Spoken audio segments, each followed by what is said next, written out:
విజ్ఞప్తి చేస్తా ఉన్నాను. శ్రీ పాయల్ శంకర్ గారు. పాయల్ శంకర్ గారు, leader of the house. Speaker sir, పెద్దలు శ్రీనివాస్ రెడ్డి గారు శాసనసభ్యులుగా, మంత్రిగా, ఇదే సభలో స్పీకర్గా సుదీర్ఘమైన అనుభవం వారికి ఉన్నది. మాజీ ముఖ్యమంత్రి చంద్రశేఖరరావు గారితో కలిసి పనిచేసిన సుదీర్ఘమైన అనుభవం కూడా వారికి ఉన్నది. అయితే ఇక్కడ వారు కొన్ని విషయాలు మరి సందర్భంగా గుర్తు లేదో రాలేదో నాకు తెలియదు. వారికి మీ ద్వారా గుర్తు చేయదలుచుకున్నాను. 2011 సంవత్సరంలో శాసనమండలి ఎన్నికలలో భారతీయ జనతా పార్టీ టీఆర్ఎస్ పొత్తు పెట్టుకున్నారు. ఆనాడు ఇదే సభలో ఉన్న ఈరోజు కేంద్ర మంత్రి బీజేపీ అధ్యక్షుడు కిషన్ రెడ్డి గారు, ఎండెల లక్ష్మీనారాయణ గారు, ఇద్దరు శాసనసభ్యులు బీజేపీ నుంచి టీఆర్ఎస్ అభ్యర్థికి అధికారికంగా ఓట్లేసిండ్రు. ఒకటి. రెండవది, ఆనాడు ముగ్గురు టీఆర్ఎస్ ఎమ్మెల్యేలు కిరణ్ కుమార్ రెడ్డి గారికి ఓటేసిండ్రు.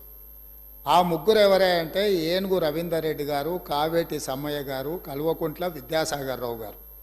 ఆ ముగ్గురు టీఆర్ఎస్ అభ్యర్థికి ఓటేయకుండా కిరణ్ కుమార్ రెడ్డి గారికి మద్దతు ఇచ్చినందుకు చంద్రశేఖరరావు గారు వారిని పార్టీ నుంచి బహిష్కరించడం జరిగింది.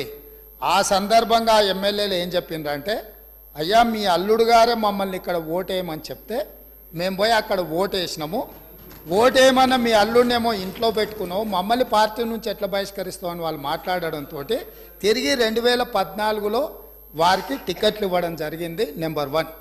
నెంబర్ 2, 2014 నుంచి 2023 వరకు పార్లమెంటులో ఏ సందర్భం వచ్చినా అధికారికంగా అక్కడ రికార్డులు ఉన్నాయి.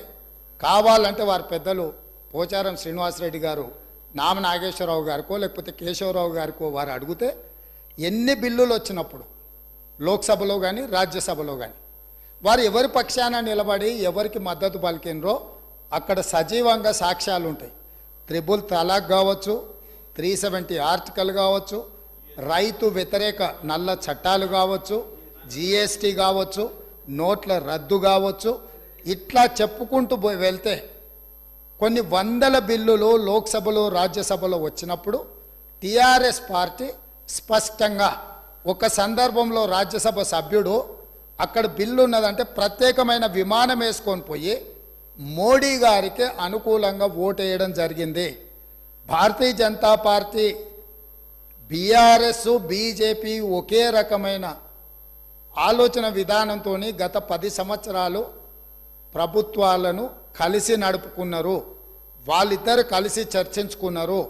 ఇంతెందుకు, వాళ్ళ పార్టీ అంతర్గత విషయం ముఖ్యమంత్రి గారిని మార్చాలని ఇక్కడ చాలామంది మాజీ మంత్రులు చంద్రశేఖరరావు గారిని దించేసేయాలి, తారక రామారావు గారిని ముఖ్యమంత్రిని చేయాలని చెప్పి ఆ మంత్రివర్గంలో ఉన్న వాళ్ళే చంద్రశేఖరరావు గారి మీద అవిశ్వాసం ప్రకటించి తారక రామారావు గారిని ముఖ్యమంత్రిని చేయండి అని వాళ్ళు మాట్లాడినరు.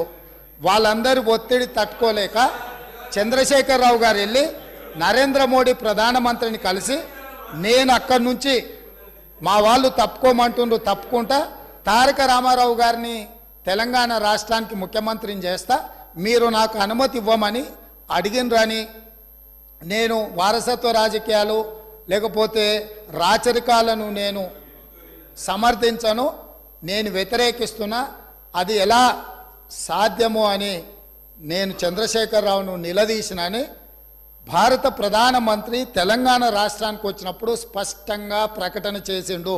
ఇప్పుడు పెద్దలు శ్రీనివాసరెడ్డి గారిని నేను అడుగుతున్నా, మీకు ఎలాంటి సంబంధాలు లేకపోతే, అనుబంధం లేకపోతే, ఆయన అనుమతితోనే మీరు నిర్ణయాలు తీసుకోకపోతే మీ పార్టీ అంతర్గత వ్యవహారం ముఖ్యమంత్రిని మార్చుకోవడం అనేది, అట్లాంటి విషయం కూడా మోడీ గారి అనుమతిని అడిగిందంటే మీ బంధం ఫెవికల్ బంధం. ఒకవేళ మీకు కేసీఆర్ గారు చెప్తుండ్రో లేదో వాస్తవాలు ఒక్కసారి ఇప్పుడు నేను చెప్పిన చరిత్రను మొత్తము వారు తెలుసుకోవాల్సింది.